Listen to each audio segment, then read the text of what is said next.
जय बंदी छोड़ की लोड कोनी और की। जय बंदी छोड़ की लोड कोनी और की।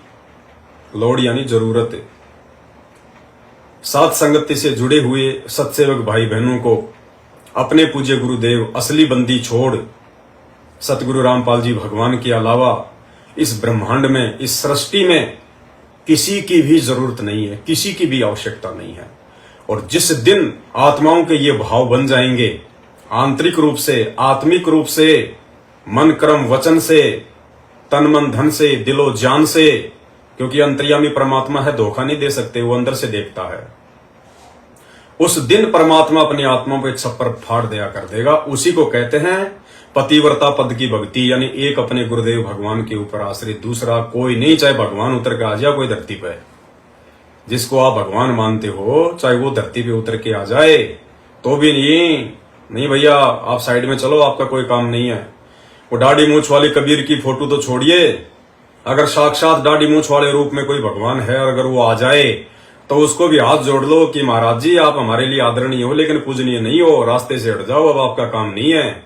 ये कलयुग की बिचली पीढ़ी है, यहाँ पे कागज के कबीर का काम नहीं है, यहाँ तो जिंदा कबीर का काम है। और जिंदा कबीर हमारे पूज्य गुरुदेव सतगुरु रामपाल जी भगवान धरती पर आ चुके हैं। अब आप टाटा बाय बाय। उस दिन समझ लेना कि आप पतिव्रता पद की भक्ति के हो।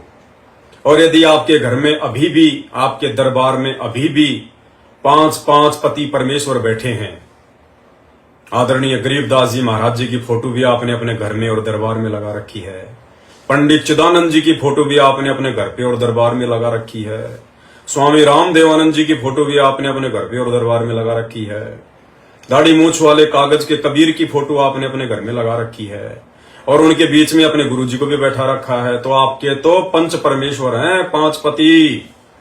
आप तो द्रौपदी हैं, द्रौपदी। 5 पतियों की आत्मा हो आप, 5 पतियों की पत्नी। और भैया जिसके 5 पति होते ना, अंत में नंगी होने से वो बच नहीं सकती। द्रौपदी का क्या हाल हुआ था महाभारत में, 5 पतियों वाली पत्नी का क्या हाल हुआ। नंगी होने ही वाली थी, दुशासन नंगी करने ही वाला था। इतने में उसने अपने 5 पतियों से अपना ध्यान हटाकर, अपना मोह हटाकर, और अपने एक परम पिता परमेश्वर, अपने आत्मा के पति, जिसको भी वो अपना गुरु मानती थी उस समय, उसमें ध्यान लगाया। और उसी गुरु के रूप में, श्री कृष्ण जी के रूप में, यही रियल परमात्मा बंदी छोड़ सतगुरु रामपाल जी भगवान सूक्ष्म रूप में प्रकट होकर आशीर्वाद देकर द्रौपदी का चीर बढ़ाया। खेचत खेचत खेच कसीसा, सिर पर बैठे हैं जगदीसा, शंखों चीर पितांबर डारे, दुशासन से योद्धा हारे। तो भाई जिस दिन हम इस पद पे आ जाएंगे, और ये चारों युगों से बंदी छोड़ का यही प्रयास रहता है, केवल यही प्रयास, इसी कोशिश में परमात्मा चारों युगों में भिन्न भिन्न रूप धारण करके भटकते रहते हैं। परमात्मा साहिब से सतगुरु भय, सतगुरु से भय संत, धर धर वेख विशाल अंग, वो खेल आदि और अंत। हम आत्माओं को इस स्थिति में लाने के लिए कि ये एक पति की पूजा पे आ जाएं, अपने गुरु को ही अपना पति, अपने गुरु को ही अपना इष्ट, अपने गुरु को ही अपना कबीर भगवान मान लें, इस प्रयास में परमात्मा 4 युगों से प्रयत्न करते रहते हैं। और इतने प्रयास के बाद, इतने प्रयत्न के बाद चंद आत्माएं होती हैं, चंद आत्माएं जो उस परमेश्वर को पहचान पाती हैं, जो अपने आत्मा के उद्धार के लिए, पूर्ण मोक्ष की प्राप्ति के लिए दिलो जान से लग जाती हैं इस भक्ति मार्ग में। आगा पीछा नहीं देखती, ऊंच नीच का ख्याल नहीं करती, लोक लाज मान मर्यादा इज्जत इन सब चीजों का उन्हें कोई फिक्र नहीं, कोई टेंशन नहीं होता है। दुनिया क्या कहेगी, समाज क्या कहेगा, भाई बंधु क्या कहेंगे, उन्हें अच्छे से इन चीजों का ज्ञान हो जाता है कि कल को भक्ति नहीं बनी और यदि यहीं पे 84 लाख योनियों में गधा कुत्ता सुअर बन गया तो वो भाई बहन बंधु माता पिता आड़ोसी पाड़ोसी समाज वाले कंपनी वाले ऑफिस वाले वो क्या करेंगे, मेरा क्या साथ देंगे, क्या हाथ बटाएंगे वो मेरा, जब मैं गधा बन के घूमूंगा यहाँ पे। तो परमेश्वर हमें इस स्थिति में लाने के लिए इतना प्रयास करते हैं, इतना संघर्ष करते हैं। और वर्तमान कलयुग की पिछली पीढ़ी में सन 1994 से वो असली कबीर परमात्मा सतगुरु रामपाल जी भगवान, वो अखिल कोटि ब्रह्मांडों का नायक, काल का बाप, 28 वर्षों से यही प्रयास कर रहा है कि ये आत्माएं अब उस कागज की फोटो वाले कबीर से ध्यान हटा के और असली कबीर के ऊपर ध्यान लगाएं। असली कबीर कौन है ये तो हमें मालूम पड़ गया कि भगवान कौन है, उसका क्या नाम है। भगवान का नाम है कबीर देव, कबीर साहब। लेकिन ये अभी तक किसी को नहीं पता, सात संगत वालों को छोड़ के, सत्सेवकों को छोड़ के, कि वो कबीर भगवान वर्तमान में कहां है। भाई फोटो वाला कबीर हमें पार नहीं कर सकता, फोटो वाला कबीर हमारा मोक्ष नहीं कर सकता। अरे जो चलता नहीं, फिरता नहीं, बोलता नहीं, देखता नहीं, आशीर्वाद नहीं देता, सत्संग नहीं सुनाता, नामदान नहीं देता, नाम शुद्ध नहीं करता, हमसे बात नहीं करता, वो कागज वाला कबीर हमारा मोक्ष कहां से कर देगा। वो तो एक डमी है, डमी गॉड, फेक फोटो, नकली फोटो, हाथ से बनाई हुई फोटो किसी ने बना दी। धीरे धीरे डिजिटल युग का जमाना आया, लोगों ने उसमें रंग भरने शुरू कर दिए और आज एक अच्छी सी सुंदर सी फोटो हमारे सामने पेश कर दी। लेकिन जिस समय वो फोटो किसी ने हाथ से बनाई थी तो क्या ऐसी थी जैसी आज हम वर्तमान में देख रहे हैं। उस समय काली पीली ऐसे ही बूंदी सुंडी शकल की, क्योंकि हाथ से उस समय जो है वो चित्र बनाए जाते थे। ना कोई मीडिया था, ना कोई फोटोशॉप का टाइम था, ना कोई कैमरे थे। हाथ से टेढ़ी बांगी ऐसी काली पीली ऊंची नीची भद्दी सी किसी ने बना के छोड़ दी। आगे चल के धीरे धीरे जो कबीरपंथी हैं उन्होंने उसको थोड़ा सही तरीके से बना दिया। फिर आगे चल के ये डिजिटल टाइम आया, ये मशीनरी, ये समय आया, तो लोगों ने उनमें रंग भरने शुरू कर दिए। कंप्यूटर में जाके, फोटोशॉप में जाके और उस फोटो के अंदर रंग भर दिए, दाढ़ी वाड़ी सही कर दी, मूंछ माछ सही कर दी, मुकुट वुकुट लगा दिया, हीरे मोती लाल लगा दिए, बड़ा सा सिंहासन लगा दिया और हम मूर्खों ने मान लिया कि यही कबीर है, यही असली भगवान है। भाई सतगुरु रामपाल जी भगवान की तो मजबूरी थी 1994 में उस फोटो को भगवान बताना। उनकी तो मजबूरी थी, उनके लिए जरूरी था। अगर हमें परमात्मा ने इस भक्ति पे लगाना था तो दाढ़ी मूंछ वाली कबीर जी की नकली फोटो को भगवान बताना जरूरी था, अन्यथा हम लोग इस भक्ति पे लगे नहीं पाते।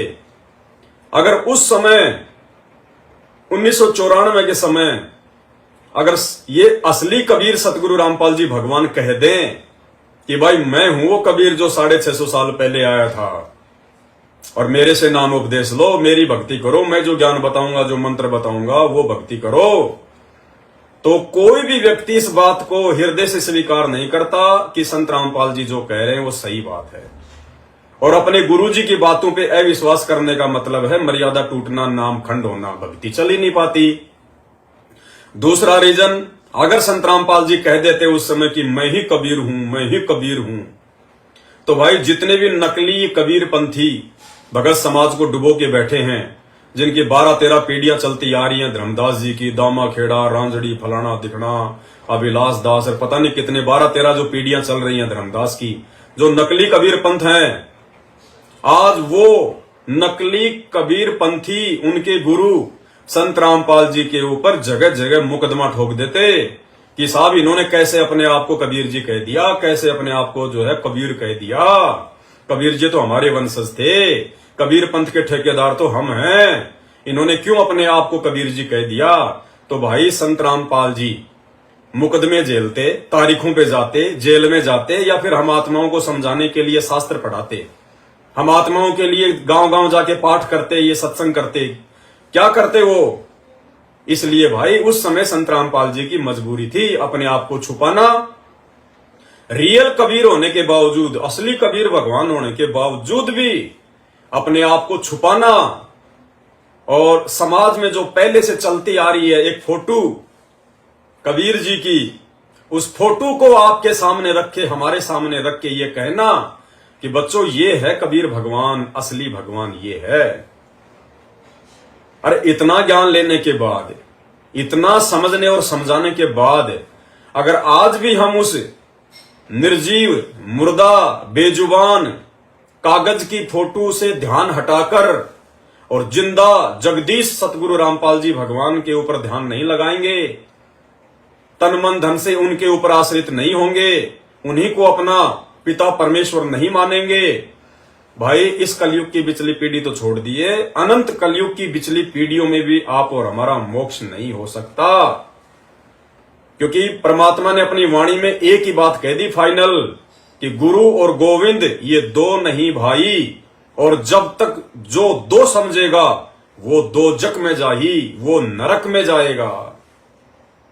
इससे बड़ी बात और क्या कहेंगे परमात्मा समझदार आत्माओं के लिए। तो आप और हम सभी सत्सेवक भाई बहनों के लिए ये परम सौभाग्य की बात है। मतलब इन बातों को शब्दों में बयान नहीं किया जा सकता है कि परमात्मा ने अपने यथार्थ 13वें कबीर पंथ में हमें अपनी शरण में लेकर साध संगति से जोड़कर हम नीचों से अपनी पहचान करवा दी, और हम नीचों को तन मन धन से, मन कर्म वचन से, दिलो जान से, आत्मिक रूप से, हृदयात्मक रूप से अपने पावन चरण कमलों में जोड़ दिया, और हम अपने गुरुदेव के अलावा अन्य किसी में भगवान नहीं देखते, परमात्मा नहीं देखते। बस यही चाहिए गुरु जी को, यही चाहिए परमात्मा को। और जो आत्मा इस पतिव्रता पद पे आ जाएगी भाई और बहनों, फिर देखना परमात्मा ऐसे हाथों में रखेगा अपनी उन आत्माओं को, आपत्ति के समय, विपत्ति के समय, संकट के समय, प्राकृतिक आपदाओं के समय, महामारियों के समय, उथल पुथल के समय। काल ने कहा था कि मैं इन आत्माओं को इतना बिगाड़ दूंगा और उसके बाद इस प्रकार से मैं तूफान उठाऊंगा अज्ञान का और महामारियों का, बाढ़ का, अकाल का, सूखे का, वैश्विक युद्ध का, उथल पुथल का। तो काल ने कहा था कि उस समय क्या करोगे तुम? उस समय ये आत्माएं किसके भरोसे रहेंगी? क्योंकि काल को तो ये लगता है कि ये थोड़े बहुत समय के लिए आता है, ये बाद में निकल जाता है, बाद में तो मैं ही हूं यहाँ का राजा। लेकिन परमात्मा क्या कहते हैं कि आग लगी है आकाश में और झड़ झड़ पड़े अंगार, और संत ना होए धरती पे तो जल मरे संसार। ये परमात्मा इस धरती को एक सेकंड के लिए भी अपनी अनुपस्थिति में सूना नहीं छोड़ता। हमेशा परमात्मा उपस्थित रहता है इस धरती पर, वरना गुरुदेव कहते हैं आग लग जाए यहाँ पे। आग लगने का मतलब कोई किसी को जीने ना दे यहाँ पे। इतना भयंकर यहाँ पे लूट पाट, चोरी जारी, ठगी, बदमाशी, गुंडागर्दी, मार काट, मतलब पूरा व्यभिचार फैल जाए यहाँ पे। तो काल ने कहा था कि धर अंबर सब जाएंगे और विनसेंगे कैलाश, एकम एका होएगा तब कहां रहेंगे तेरे दास। कि आज आप जिनको ज्ञान दे दे कि इतना अपने ऊपर मतलब जो है दृढ़ कर रहे हो ना, उस समय ये कहां रहेंगे आत्माएं जब तुम यहां नहीं रहोगे मेरे ब्रह्मांड में। तो काल ने कहा था कि धर अंबर सब जाएंगे और विनसेंगे कैलाश, एकम एका होएगा, यानी सब उथल पुथल हो जाएगा, तब कहां रहेंगे तेरे दास, ये तेरे भगत तब कहां रहेंगे। तो गुरुदेव ने कहा था कि भाई अब तू बच्चा है, बच्चे को बच्चे के हिसाब से बात करनी चाहिए, फालतू में बढ़ चढ़ के बोलना ठीक नहीं होता। क्योंकि बाप के सामने बच्चा क्या बोल सकता है, कितना बोल सकता है? बाप को तो पहले पता होता है क्या मांगेगा। मेले में बच्चा जाता है बापा के साथ, पापा के साथ। अब पापा को तो पता है कि बच्चा क्या मांगेगा। 5 रुपए का बंदर मांग लेगा, 2 रुपए के पतासे मांग लेगा, इससे ज्यादा क्या मांगेगा। कोई जलेबी उतार रहा है तो जलेबी मांग लेगा। बच्चे की सोच इतनी होती है। तो परमात्मा ने कहा कि धर अंबर सब जान दे और विनसन दे कैलाश, तो कर ले तेरी मनमर्जी, तने जो करना तू कर, जितना बखेड़ा तूने फैलाना है अज्ञान का फैला। धर अंबर सब जान दे और विनसन दे कैलाश, एकम एका होण दे मेरे आश्रय रहेंगे मेरे दास। परमात्मा ने कहा कि मैं अपने बच्चों को उस समय अपनी पलकों पे रखूंगा, अपने हाथों पे रखूंगा, ऐसे रखूंगा उस महाविनाश के समय, उस तांडव के समय, प्राकृतिक आपदाओं के समय, महामारियों के समय, जिस प्रकार नौका यानी पानी का जहाज पानी के ऊपर चलता है, ऐसे मैं अपने बच्चों को रखूंगा। तो भाई और बहनों, उस समय परमात्मा केवल उन्हीं आत्माओं को इस प्रकार की सुविधा देता है जो उनकी विशेष आत्माएं होती हैं। और विशेष आत्माएं परमात्मा ने बताई, विशेष आत्मा वो होती है जो अपने बाप की आज्ञा में चलती हैं, जो अपने बाप के वचन में चलती हैं, जो अपने बाप के नियमों को नहीं तोड़ती हैं, उनको विशेष आत्मा कहा जाता है। महाभारत कितना भयंकर युद्ध हुआ, उसमें पांडवों की रक्षा बनी और सब मत दुनिया मर गई।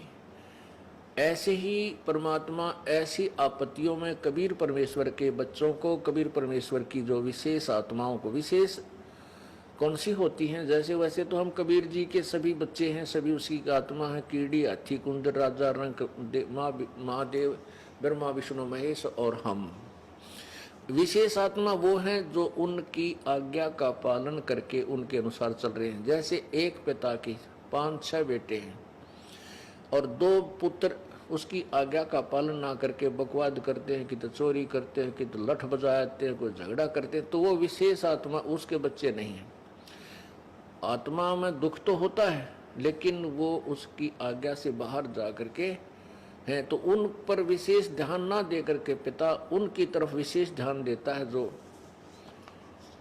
उसकी मर्यादा में चल रहे हैं। तो 27 साल से परमात्मा उन विशेष आत्माओं को छांट रहे हैं और इसमें कोई शक नहीं है, कोई संदेह नहीं है। गुरुदेव भगवान ने सात संगत के रूप में, सत्सेवकों के रूप में अपनी उन विशेष आत्माओं को छांट लिया है, उनको जोड़ लिया है।